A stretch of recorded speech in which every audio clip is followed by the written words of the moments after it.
Hi, I see in the audience a lot of people that I know very well, and welcome to people I don't know yet.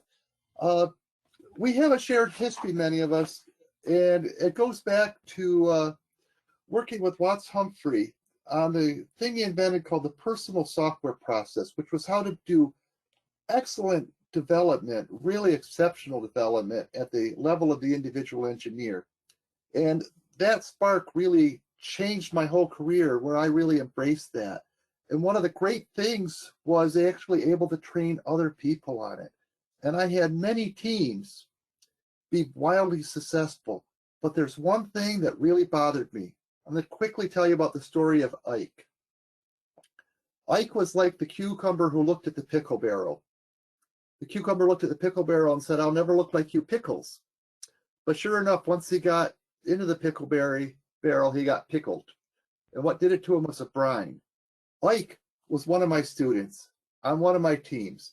His team delivered super quality software. It actually, a really complex project he was on it. They delivered on time, and in testing found one defect. They actually ran the test suites twice because they didn't believe it. And it was nearly defect-free. The customers never found a defect with it. He was thrilled. Ike went to another organization, and for me, it was a tragedy. He was beset by his peers picking on him because none of them had tracking of personal time, doing personal reviews, things like that. They thought Ike was slow because he didn't get things into the test suite as fast as they did. They didn't notice that his went in and came out immediately defect-free. They looked at that. His manager actually picked on him for being slow as well. Ike called me one day and said, "Alan, I can't take this. I'm just not doing it anymore." He was very aware that he was becoming a pickle. The brine is culture, and that's what did it to him.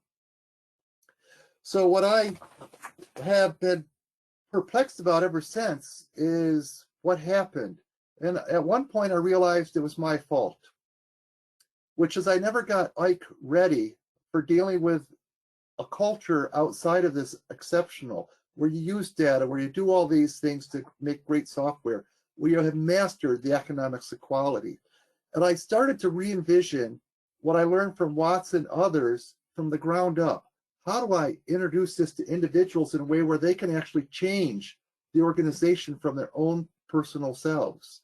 And I came up with the exceptional engineer concept, and I started to roll around designs. I talked to Giulio Mullany, I talked to David Tuna, I talked to others, and I finally got a solidified design. And one day I met Emilia Vanderwerf, and I started to tell her about what I was working on. And Emilia, with her own money, said, "Hey, I want that." I said, "Emilia, I don't have any materials yet." I'm going to stop sharing because I just want to really talk to Emilia about this for a minute. So we'll come back to the slides shortly. And I said, "Emilia, let's do this." I know I said, "I have this." And she said, "Let's do this. I'll pay you my own money." I said, "I don't have any slides, anything yet." She said, "I don't care. I want in." So Emilia, I have like 4 or 5 questions for you. Let's take us back. Why did you volunteer for such a ludicrous concept, to pay me money for this concept? What was interesting to you? Hey, Alan. Yeah. So when I first heard about Exceptional Engineer, I was really excited because just in talking to you, I saw that you had the skills I needed. So if we go back to that time period in my life, I was running what essentially you write about is a watermelon project, which means on the outside it's green, the status being reported up, the chain is, good to go, on time, high quality. But even digging in just a little bit deeper, it was red. So, and the reasons that it was red was because the requirements were changing on us. We had vastly underestimated the amount of time it would take to get those items on our agenda done. We had underestimated how many there were. We therefore were working lots of overtime, evenings and weekends, and We were starting to cut design corners because we felt like we didn't have time.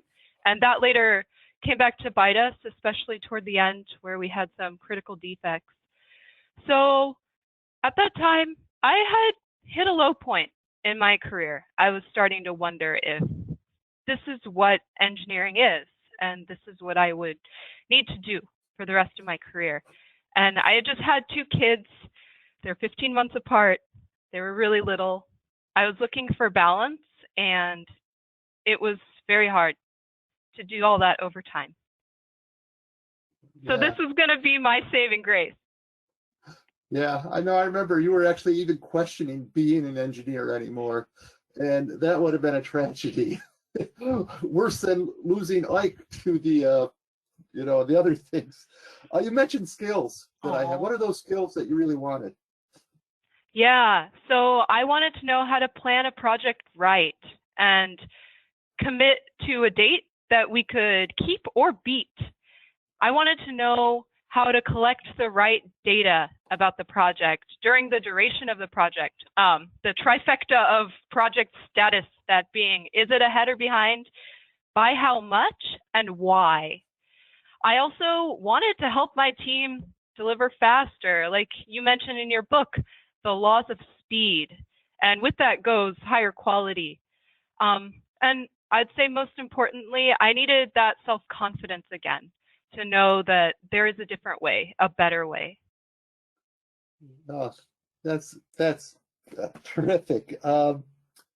So really, one of the things we really have discussed a lot when you and I were doing this, and I'm going to put you on the spot here, is about the exceptional difference. What is the difference between a good engineer, which I really believe you were a really solid good engineer before, even great. But what's the difference between good and exceptional? Yeah. So a good engineer will work hard, really hard. They'll put in lots of time. They'll master their skills in, coding, and they'll fix the defects that come up. They eventually will deliver a good product. It might be late. It might have some quality issues that happen, especially in the beginning or right after delivering, but they'll get it done. And so an exceptional engineer, the key difference is when they're asked to do something, they don't just say yes, but they ask why. And funnily, that can make them seem a little harder to work with, at least in the beginning. So actually, Alan, this is a great time. Can you pull up the wheel? Please? I'd be happy to. 1 second, please. And the wheel. Woo! So I'll make it a little bit bigger for people. Yep, there we go. Thank you. So this is the exceptional difference wheel that Alan writes about in his Lead with Speed book. And this is that which the exceptional engineer brings that differentiates themselves from the good engineer. So if I was to summarize it, in the center, you see the exceptional engineer will have this relentless, unstoppable, fierce focus on bringing value to their customers and to their organization. And then the spokes are how the exceptional engineer does that. So if I was to, there are lots of spokes, you can read them. If I was to summarize those as well, it would be like this. The exceptional engineer will get the project done with excellent quality. They'll push people around them and themselves to go faster. If the schedule is too aggressive, they'll provide options to get that back on track. And throughout the project cycle, they have data to back themselves up. And when an issue arises, they tell the truth about it. And they tell the truth in a way that leads to great positive relationships. Terrific. Anything else you'd like to add? Am I good? That's good. Okay. So, Ike's problem really was, thank you for that. I just really take it in. The exceptional difference to me keeps on coming up to how do we summarize this in a great way. I love to get other people's ideas. One of the things I'm realizing is exceptional differences basically a personal operating system for excellence and constantly tweaking that. So let's go back to Ike for a minute. His problem was being alone. And being exceptional alone doesn't work. And I want to tell you a couple reasons why. His teammates were still producing defective software, essentially. It didn't matter that Ike's software was almost defect-free and got out of test really quickly. The rest of the system was still in massive amounts of rework. His progress was lost in the noise. The management really, out of that noise, couldn't ascertain this exceptional difference. So to me, just like Emilia said, part of that exceptional difference is you have to take on the role and the responsibility of making those around you better, including your managers. And this is, you know, all those parts come together is to make your team better is to be a force multiplier. And Emilia, I've really held you responsible for that when you went on to other jobs and other things. How is it being the force multiplier? I appreciate you holding me responsible for that. That's a good motivator. I would say that it's hard. It's hard to be a force multiplier, but it's like you said with Ike, it's extremely rewarding. It's the most rewarding part about being an exceptional engineer because you can't do it without being a force multiplier. So you guys saw the wheel. Most of those spokes, all of those spokes in some way deal with being a force multiplier, but I'm just going to highlight the two that I've been working on recently that have made an important difference in the projects that I have been leading. And those two are lighthouse courage and telling the truth to make a positive difference. So what is lighthouse courage? There's this story about a battleship in a fog approaching a lighthouse. And the lighthouse says to the battleship, "I'm a lighthouse. If you try to pass closely to me, you risk being destroyed." And if we bring that into the software context, it means that we have our data. Our data is the lighthouse. We see this is the amount of work remaining, and this is the rate at which we're getting it done. And if we try to, pull a date that is not based on that reality, our battleship, we risk getting destroyed. So recognizing that has been extremely important to me. And then the other side is telling the truth about it in a way that makes a positive difference, which Alan and I will role play later in this talk. Yes, we will.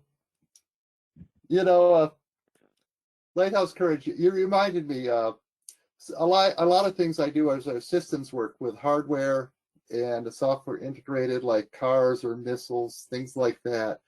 And one of the things sometimes the executives want to do is ignore the laws of physics.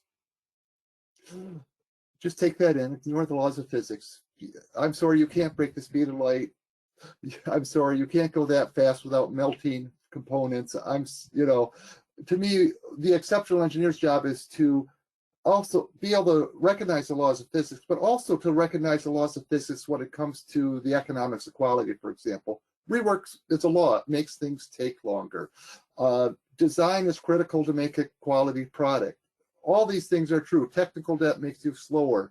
I think as engineers, we got to be able to stand on the laws, just as like the laws of physics, and say, I'm sorry, you can't do that, and have the courage to do so. And it is hard. So you talked about fears with being lighthouse courage. Can you tell me a little bit more about those fears? Totally.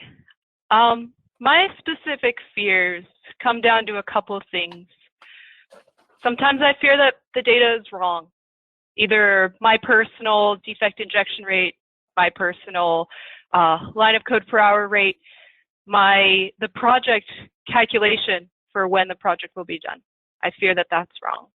Another fear is I fear that others will be disappointed in me, that I am not able to make it happen. I fear that the problem is inside of me, that maybe another engineer could get it done better or faster. Okay, thank you. Those are good. I have those fears periodically still. Anybody else? I bet you. So why would you be afraid of disappointing, for example, your managers? Well, it's that realization that I or my team just can't give them what they need, and still being so invested in that goal and really wanting it, but just can't. It's that block. Yeah. No, I remember uh, when we first had kids at our house, my wife would call me. She was at home for quite a while with a very child, and I could hear my kids screaming in the background. And my wife would say, "When are you going to be home?" And the answer I always wanted to come up with was the earliest possible time to get there. Now, my wife was a good manager in a way, and she said basically, if you get home late, it's not going to be a good night. If you get home even a minute early, I'm thrilled. An hour early, I'm thrilled. Tell me when you're going to be home. I don't think most managers do that. I think they say, I'm really pushing you for the earliest possible date. So how do you deal with those fears now, knowing that the manager really is desperate for this to be finished and you have these fears? How do you deal with that?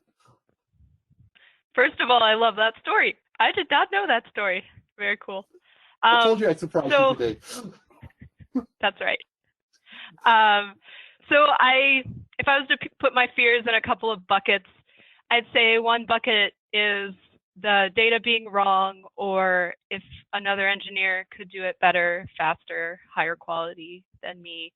So I'm not going to say I've arrived, but I have worked through a lot of that by being part of the Exceptional Engineer course and getting the opportunities to track my data and estimate how long small tasks will take, all the way up to multi-year long projects. And I've been doing that for maybe 2 years now. And after that practice, I've learned to be confident in my data and in my ability. So those are the two fears. There's one more fear. That's the disappointment of others. And I work through that mostly in those critical conversation moments where you have your stakeholder, you're sitting across from that person and you're talking to them, telling them that reality. So 3-step process that I go through. 1, I make sure that we have the same goals, that we're invested in those goals. 2, when I communicate the data, usually being rate times size equals when we're going to get it done, I make sure to communicate it in a way that shows my disappointment, that shows that I really want this goal too, and I am right there with you in that disappointment. And then last but not least, when we go over the options and ways that we could recover, I make sure to tell them that we want to go faster. That's our top priority. And really, we want to disprove any of these calculations for that end date so that we can get there and delight our customers. Terrific. Well, really well done, Emilia. So are we ready for the role play? Yeah. Okay. So for everyone's entertainment, we have worked out a little role play here where we're actually going to take you through some of the challenges here that are based in real stories, de-identified to protect all the innocent, and really based on lots of different situations. But it's real stories, real data, and we're going to have fun with this. So let me pull up the slides again, and we'll dive right in. So in this role play, I'm going to be the manager. I'm in a lot of pressure because I am responsible for quite a few $1 million worth of revenue, and a lot of people work for me, a lot of projects, and I have a lot of pressure from on top to deliver, especially this new product. One of the projects is a subset of this, and they missed a couple deadlines. I wasn't worried about it because they were telling me they'd make it up. But now they're telling me that they need Emilia. They specifically asked for Emilia. They said they can get it back on track. They have Emilia. So I'm going to now talk to Emilia and just let her know that I need her. Emilia, first, I'd like you to be the good engineer. Got it. So, hi, Emilia. How you doing today? I'm very well. I heard you were wrapping up your other project. Are you good to start a new one tomorrow? Yeah. Terrific. Well, there's this project I have. They're in a bit of trouble, and I would really like you to, well, basically fix it. I want you to save the project, save me. Do you have any questions before I send you off to it? Yeah. Who am I going to be working with? Oh, that's great. Well, you're going to have Shannon as a team lead. You're going to have Joe and Sally and Indris as teammates. There's a couple other people, I think, but you know, it's a really great group of people. Do you know some of them? Yeah, I think I'll learn a lot from them. I'm having trouble hearing you. Okay. Are you good? Are you ready? Any other questions? Yeah. Well, I just wanted to tell you that I know that this is a tight deadline and you're afraid of missing the mark and that this is behind. So it makes me a little nervous, but you know me. I tried my best and I'll give it my 150%. We'll do Amelia, this. that's all. Amelia, that's all I can ask for. I'll see you when you deliver. Okay. Terrific. Thank you. So the good engineer, by the way, this is what I see across the board.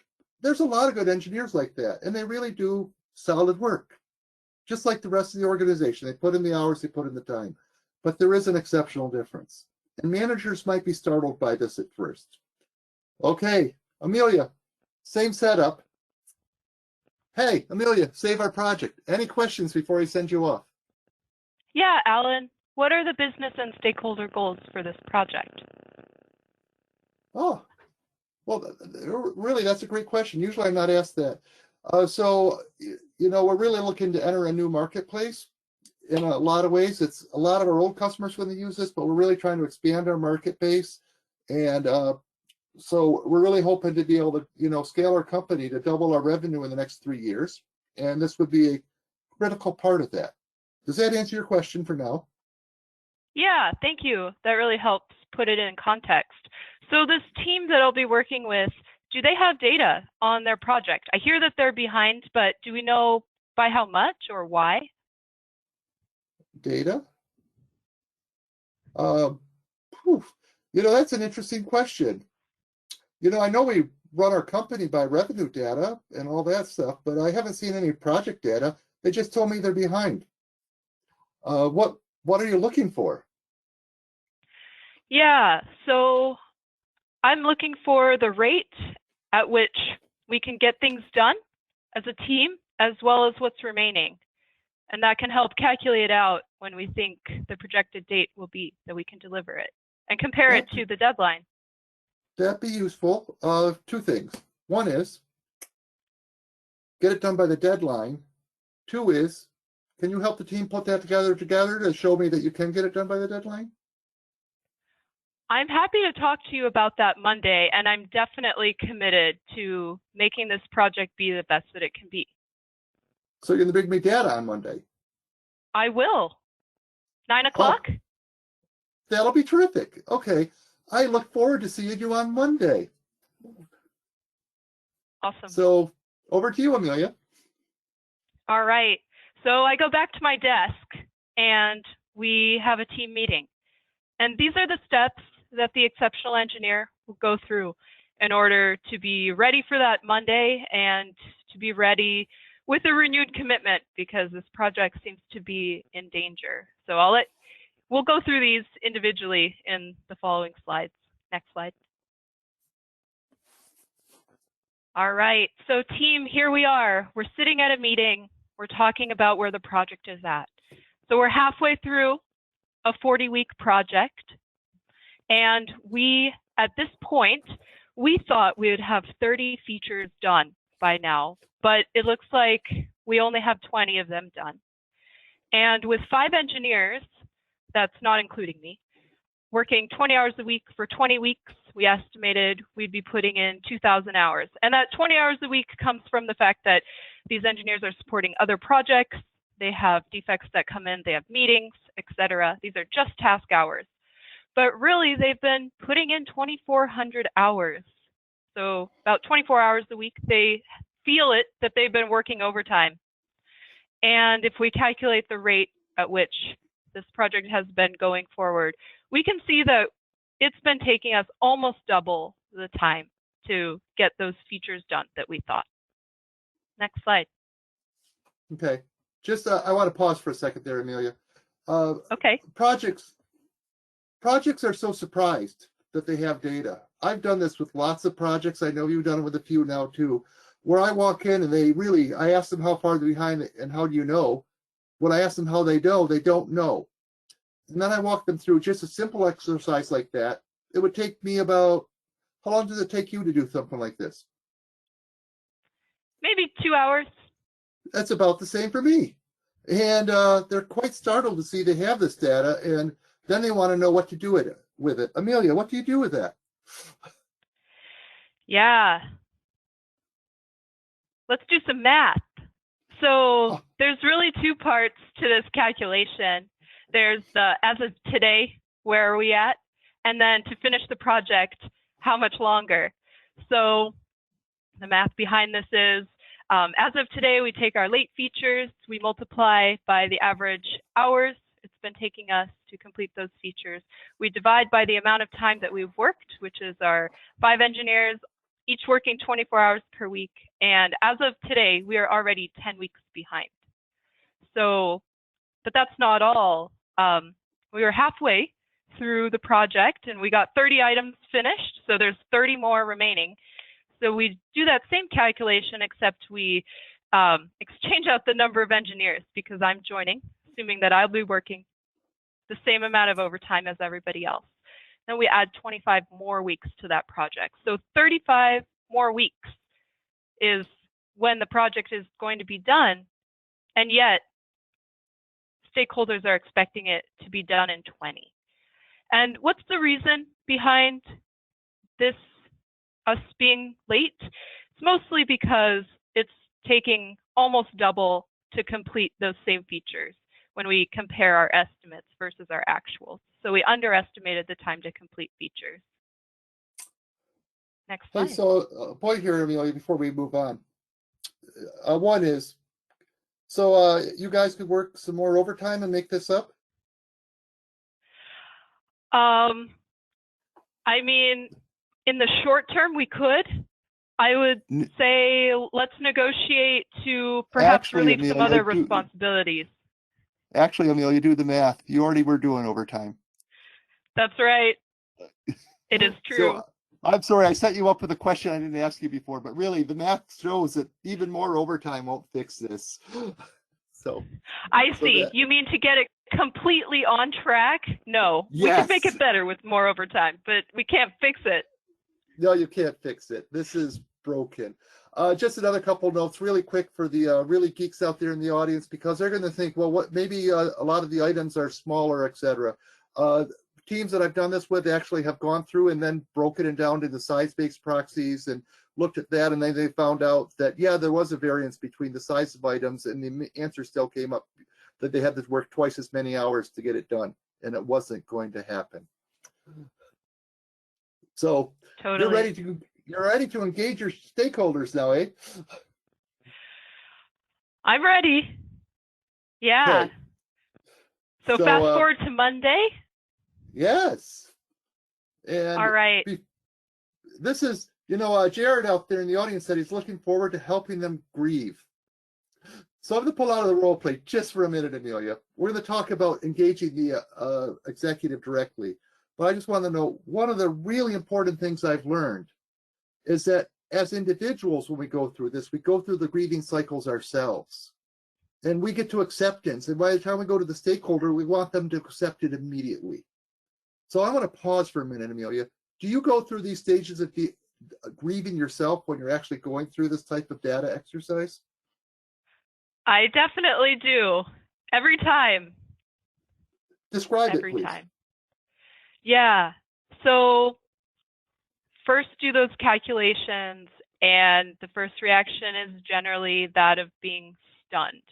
I expected that the project was behind. I was being told that it was behind, but by how much, that's the shock factor. And the gut reaction that I have is to deny it. I deny those estimates. I say, oh, that can't be true. Our rate can't be true. And that prompts me to go through it one more time and look over the numbers. And sometimes that makes me angry because I am just as invested as these stakeholders. I really believe that this project is building my skills, and so it benefits me if I and the team can help deliver it. So then moving on to bargaining. Oftentimes I comb through the data and pick it apart, saying, well, this specific chunk of features, maybe I overestimated that. I can tighten that up a bit and do that a couple times, a couple iterations of it. But similarly to that question Alan asked, well, can overtime just fix it? Usually, can tightening up the estimates fix it? The answer is no. And then the depression of, I am resigned to this. This is now the reality that we have to deal with. What are we going to do?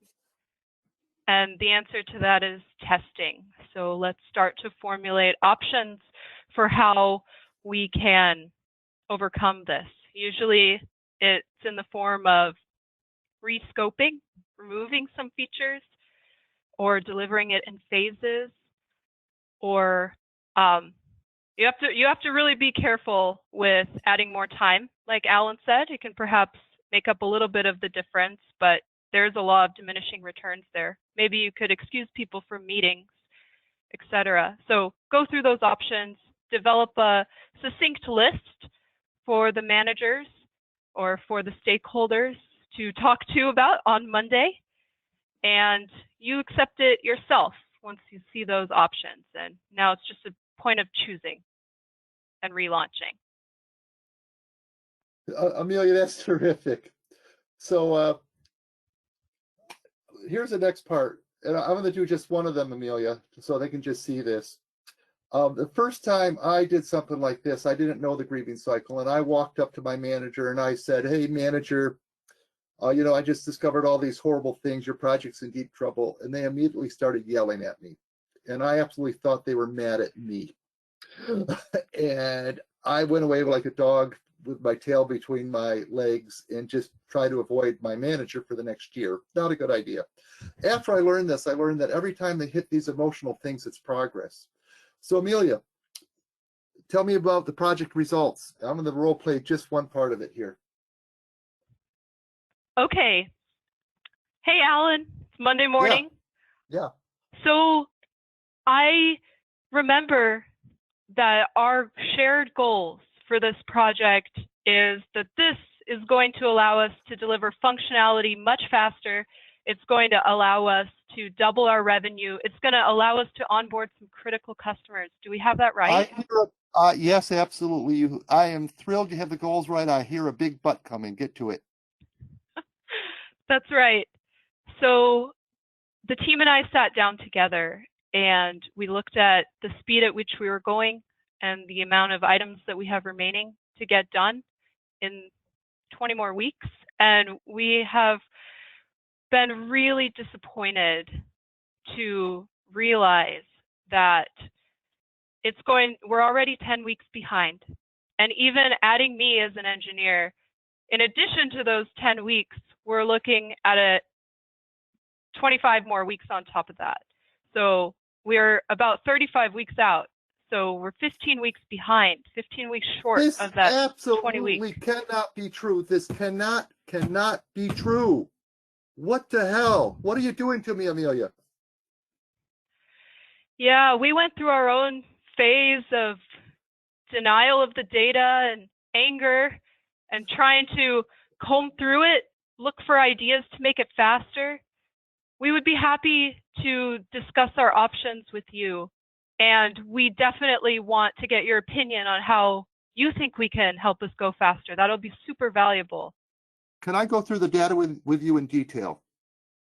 Definitely. Okay, I'm going to stop that. So what you see on the left side of the slide here is just examples of language that you need to use to help your stakeholders get through the grieving cycle.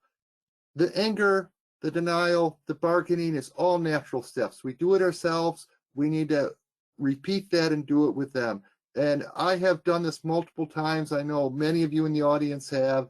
Emilia now has. And it just is just how it takes. It sometimes takes a week or two. I've actually gone through the entire grieving cycle with a manager in an hour. It was amazing watching it and being part of it. So that's really the key point. So as a manager, I asked Emilia to go relaunch the project. I'm stepping on the gas a little, Emilia.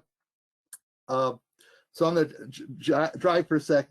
So Emilia and the team go away, and they come back with a plan and options. So Emilia, thank you for the options. I love what you have done. I see the options. I know I can make this faster. I believe we can actually still make our revenue projections with the subset of content you're going to deliver us and the content we're going to deliver later. And I will bring you an additional 2 resources the team asked for. This will really make us successful. So I have one thing troubling me, Emilia. What is that? You know, all the other teams don't bring me data. Could you help me after you get this done?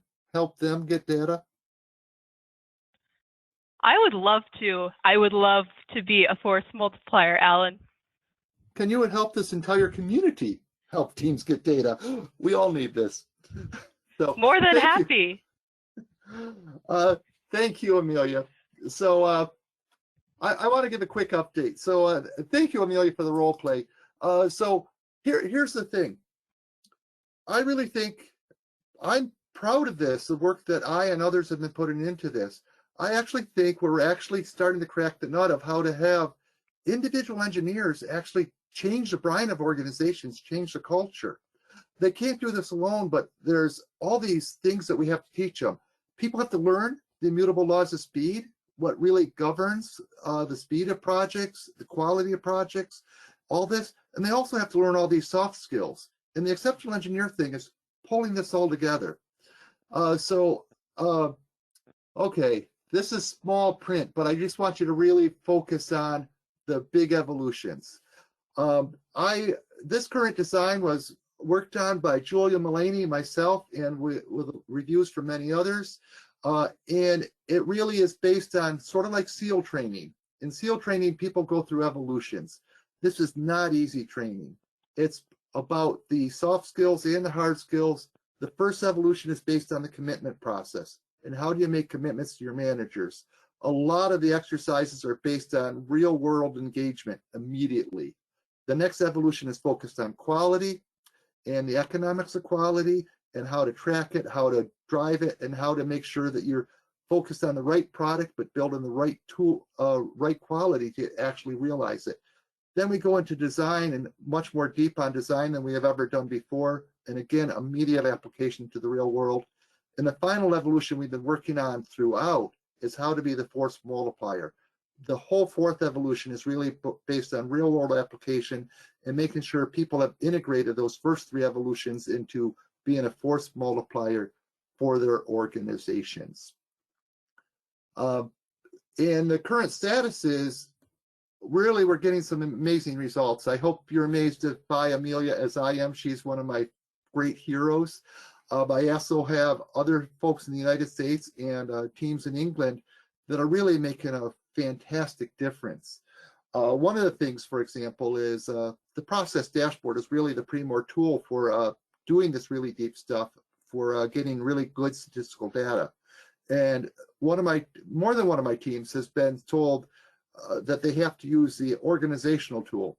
And they say, that's okay, we'll make sure we feed the organizational tool. We're just using the process dashboard to run our own parts of the project. And pretty soon, the managers and others are asking for more data like they see from the process dashboard on other teams. They're becoming force multipliers throughout their organizations. It's really fantastic early results. and we're looking forward to going to production soon. How can you help? If you're interested in helping on this in any one of these ways, like recommending people to it, doing it yourself, discussing the design with Julia or I, provide your perspectives on how to improve it. We're also really want to do much better in marketing and who we market to, any of the above. If you want to help us with this, please write to me, and I'm thrilled to engage. So here's our first close. We're going to just close with a couple points here. Emilia, one of the things that I really do with the exceptional engineer when I talk about this wheel is I always talk about the exceptional path last. And that's because it really is harder. Ike found, for example, it was easier to go with the flow than try to swim upstream. Most people do. This is not easy. I'm asking people to really, having lighthouse courage is not easy. I'm asking them to accept the exceptional path as a true challenge. Was it worth it for you? Is it worth it for others? It's definitely worth it. Definitely. So some of the rewards that I've personally experienced are being appreciated by my team, my manager, even the CEO calling me out with an award in front of the company. I've also been challenged with harder and more interesting projects, using my projects to build my skills. And because of this, I love my career again. And I really love the environment that I'm working in. And that's because, as Alan says, the grass is greener where you water it. Emilia, that was terrific. Thank you very much. We have 5 minutes or a little bit more for questions and answers. And note, we'll be willing to hang out at 1 o'clock afterwards for an open bar, and just a chat for a few minutes afterwards, whoever wants to. So, questions, comments? Hi, Alan. This is Bill. Can you hear me? Yes, Mr. Nichols, Dr. Nichols. So it sounds like you're probably doing this based on some of the slides in an agile environment, because I recognize some of the jargon. Is that largely true? Are they using any recognizable agile methods? And how big are some of these projects? Oh, okay. 3 questions. Okay, one, project size really goes from individual engineers, people that have been doing this, to people that are on like 9-year projects, and very complex. They may be part of a small team, up to teams of 50 to actually. Wow, some of my clients have had teams of 1,000 almost across multiple product lines that have to come together. The other thing, it is actually methodology and manifesto agnostic. What we really teach is what the underlying principles are, and we show them how to apply them to their specific methodologies they're supposed to be using in their organizations. So we do talk about sprints and things like that, because that's very common now, but there's other organizations that are using other things. You still will come across extreme programming here and there. We just teach them how to apply the principles to whatever methodology they're using. Did I answer your questions, Bill? Or at least partially. If you wouldn't mind following up offline. I don't think people want to go into the detailed discussions, but I am interested in a lot of the questions of boiling up the data for program management. It might not surprise you to learn I just had that discussion with a senior person in the government, that they're having this problem in spades, despite the move to Agile, or maybe because of it. And the DevSecOps and fast releases is making it harder and harder to make programmatic decisions. Who knew? Who could have possibly seen that coming? Yes. No, we have a lot of discussions about this, Bill. And Bill, hey, when I wrote the slide that if you want to like do a deep dive on the design, I actually knew that you'd be the first one to reply. Any other questions or comments? Ian, please. So I'm coming from the business side, right? It seems like a lot of these, like, let's defy physics kind of irrational beliefs that go into overexertion and just kind of unhealthy communication and dark emotional places comes from the business side, right? Where you're saying like, yeah, defy physics. How can we get this message to the business side in a way that would stick, you know, and where is that sweet spot between having aspirational and sort of aggressive goals, you know, that are happening in business time? You know, can we take that 9-month project and get it done in 6 months? And, you know, can we have those conversations about aggressive timeframes and tight budgets and so on and so forth, and still incorporate all of this? And what are some suggestions that you would make to people in the business side of it? Okay. Is that an okay question, or should that be like absolutely, absolutely. Okay. One is we'll do a deeper question in the open bar if you want to stick around, and you can also reply and just join me some other time. I'm going to do a quick answer. That's okay, Emilia. Go for it. The main thing is this. What we teach an exceptional engineer, and I practice, is we always make sure that we understand the goals of the business, that we understand the pressure they're under, and let them know we understand the pressure they're under. And then we call the cold hard facts on the emotional bun. And it just really, it's about building trust. They have to know we're on their side. As engineers, we very much come across as, oh, you just can't defy the laws of physics, go away. What we got to say is, we understand your goals. You can't defy the laws of physics, but here's alternatives to get you close to where you want to go. I want to help you do that. And that's really the bottom line. Emilia has already had a lot of experience at doing this. Has this helped overcome your fears? Definitely. Yeah. So, Ian, there's a lot more to talk about there, but really that's the core of it. And if I was to paraphrase back with like one word, it's this kind of like really concrete, specific level of empathy. Is that right? It's more than empathy. Empathy is good. And I realize I missed a part here. In the center of the exceptional wheel is a focus on value. Like Emilia reflected back to me as an engineer, especially if she had more time. I understand the criticality of making the revenue projections. My team and I went through all the features and we realized the most important features are these. We know we can deliver those features. These features have to wait. These are the kind of things where you're showing. Here's the phrase I teach my exceptional engineers to memorize, get a brand. As an exceptional engineer, I care more, do more, know more about achieving your business goals than you possibly could.